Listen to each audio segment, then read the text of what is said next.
Even from a tender young age, Countess Vaughn has been a fixture on countless TV favorites such as 227 and Moesha. The latter launched the successful spin-off The Parkers, making Countess one of the first African-American females to land her very own sitcom. But the beauty and the dream would soon begin to unravel. It's crazy how one day everything's fine and the next thing, the simplest things can mess up your life. Working in the industry for so long, I've always had different looks, so I'm used to wearing wigs. In about 2004, my hairstylist introduced me to front lace wigs and I fell in love with them immediately. You have a full hairline. I was wearing it 24/7. 5 years later, the drama came in. The red flag was the oozing from my ears, from my forehead, the whole nape around my head. The pus. It had a horrible smell.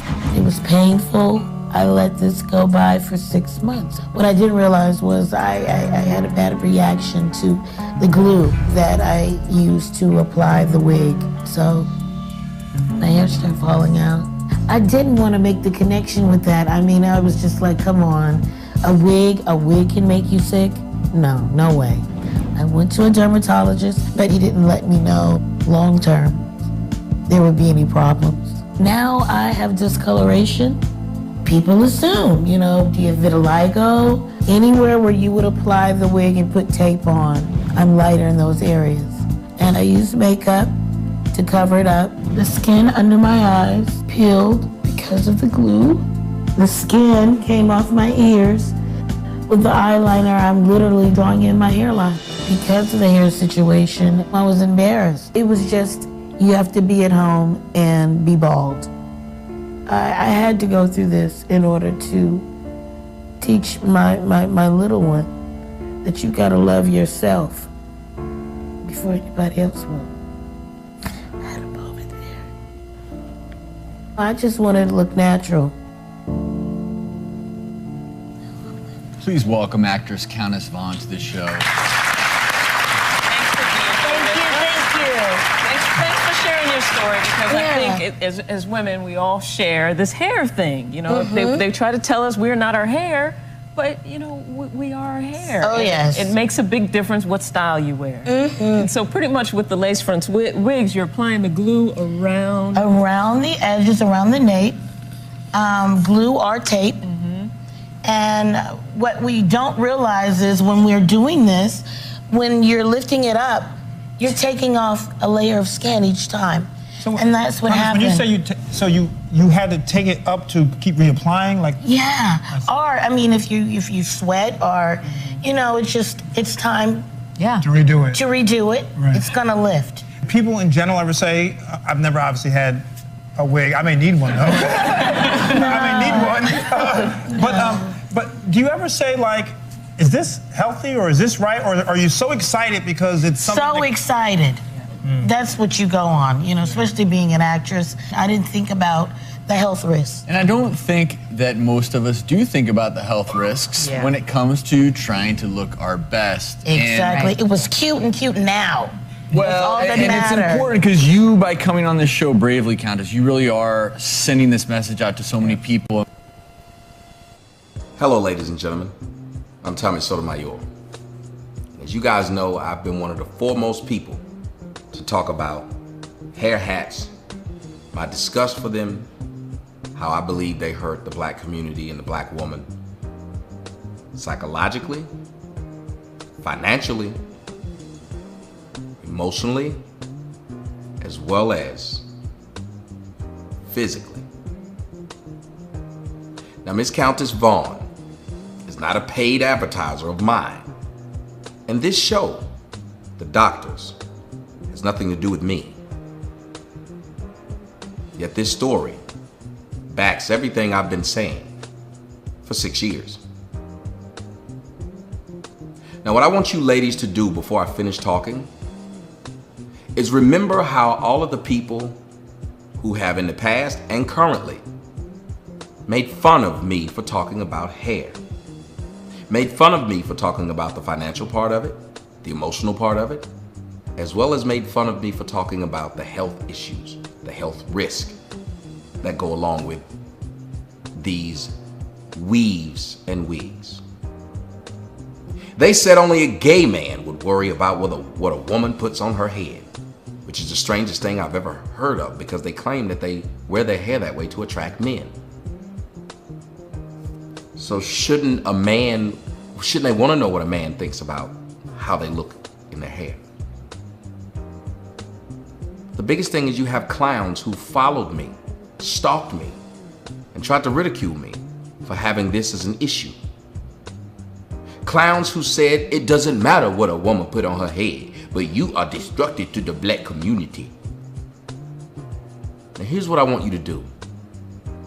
If you ever hear them from this day forward, after hearing a woman who wears weave and who was affected, and you've heard several women who do it, and I put the stories up. After hearing a woman tell you how it affected her emotionally and physically, tell you how bad it is, after hearing this, if they still tell you only gay men care about woman or woman hell, if they tell you this, as if you don't already know, it should let you know how big of a fraud they are. See, even if they didn't like me, you know what they would tell you? I don't like him and I don't like the way he delivers his message, but there are things that he says that are true. And I'm not gonna lie to you. It'd be like a doctor not liking the other doctor. So one doctor gives you a diagnosis of, I don't know, cancer. And the other doctor, because they don't like that other doctor, or they don't like the way the doctor speaks to you, what they turn around and do is tell you, you don't have cancer. Just so they can be on the opposite side of that other guy.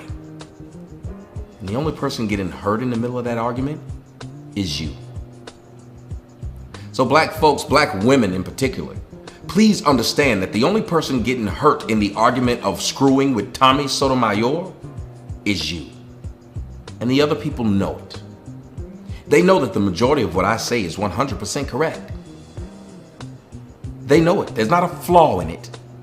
They know it. And yet what they want to do is create a niche for themselves, some fame for themselves by screwing with me and lying to you. Some of these people have been heard in the past saying how much they don't like weave. Now all of a sudden they're saying it's not a bad deal and no one should care about it. Only gay men should talk about a woman's weave. It's a woman's hair and I won't tell a woman what to do with her hair.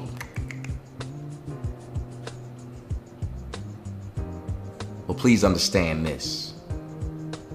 These people care nothing about you. They care nothing about the situation. They know that financially spending $10 billion a year on any product is hurting that community. They know that emotionally these little girls looking up at their mothers and seeing their mothers have this long flowing hair while they don't have it is hurting them. And they also know the physical ramifications of this. But they don't care about you or anything about you. All they want is your support. You know, like how a lot of the quote-unquote white community will lie to you to get your support. They need you in their corner to get the means to their own ends. They will crumple and stumble and stand on and stomp on anyone in front of them to get it done.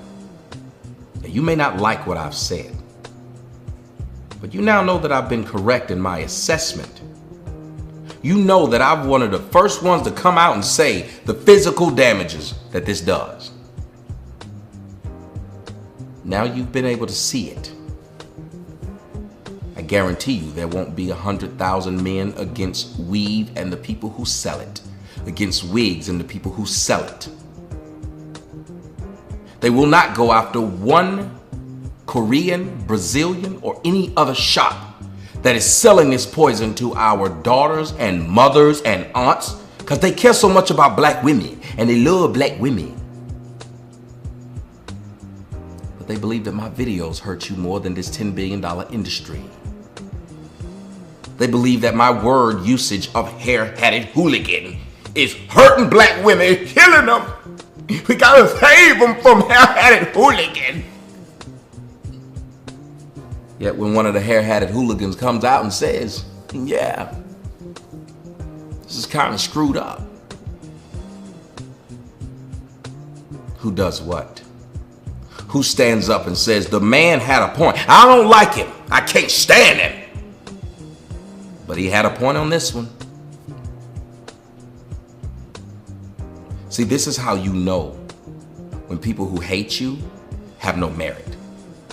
Because no one is 100% right and no one is 100% wrong. And if people on any other of the issues cannot acknowledge a person when they're right, if they can't do that, then that lets you know they have an axe to grind. This hair issue is not some inconsequential device that I throw out to divide the black community. Because how is my opinion on anything dividing the black community? You have to click on what I say in order to even hear it. I don't own a broadcast radio to where I force it on you to where you have to watch this. Never happens. Free will, people, and everyone has it. Just like the people have free will to put this stuff on their head. This woman said she felt great when she put the weave on her head, when she put the wig on her head. She loved it. So much so that her hair would stink, and I would talk about that, and they made fun of me for saying that. Pus would come out of her head and make fun of me for saying that. Have you noticed almost everything they've made fun of me for saying? No one's ever come back a few months later or a year later and said, you lied about that. That's actually not true. You had us up in arms about something that didn't happen. I would understand that. But you don't have that. Oh, gee. Of course I would be interrupted at 2:29 in the morning with somebody trying to call me, and I cannot find the thing to stop him from calling me. Where was I? At a certain point in time, just even that, there would be a little bit of respect when you do not call a person at 2:29 in the morning. You do not call an individual at 2:29 in the morning. No matter who you are, no matter what you want to talk about. And I hope the individual is watching this, and I hope they realize that they are in this video at 2:29 in the morning, and I should not be called ever. My girl don't call me at 2:29 in the morning. Well, that's not the subject.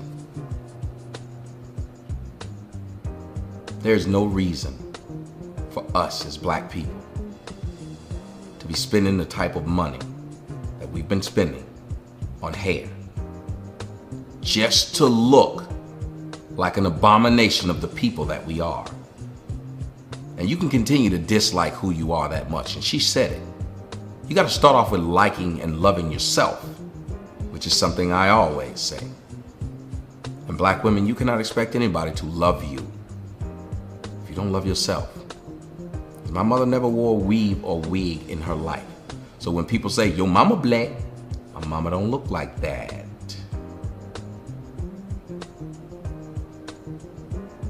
So if I want to get a fake, I would never settle down with a fake anything. I wouldn't buy a fake Jaguar, I'd buy the Jaguar. I'm not gonna date a black Barbie, I'm gonna date a real Barbie. I'm not gonna date a chick who, as soon as the water comes on, she runs out. I'm not gonna be with a chick whose hair smells like feet and corn chips. You get near the majority of black chicks' head and it stinks, period. It stinks. This woman lets you know that it stinks. Yet you got a problem with me for saying it because you didn't like the way I said it. Well, in this video, I didn't call anybody a whore, a bitch, a slut. None of that. So what's gonna be the problem with this video? Where the thumbs down gonna come from? Oh yes, just because people have an axe to grind. All the while watching you black women lose your lives, your health, all of your finances for something that no one around you wants. There's no one clamoring for black women in weaves. There's no one clamoring for black women with lace fronts. The only people who want to look like that are the black women who are so insecure that they think they have to look like every other race in order to compete, which is why you're losing. Because you can't beat the white woman at being the best looking white woman.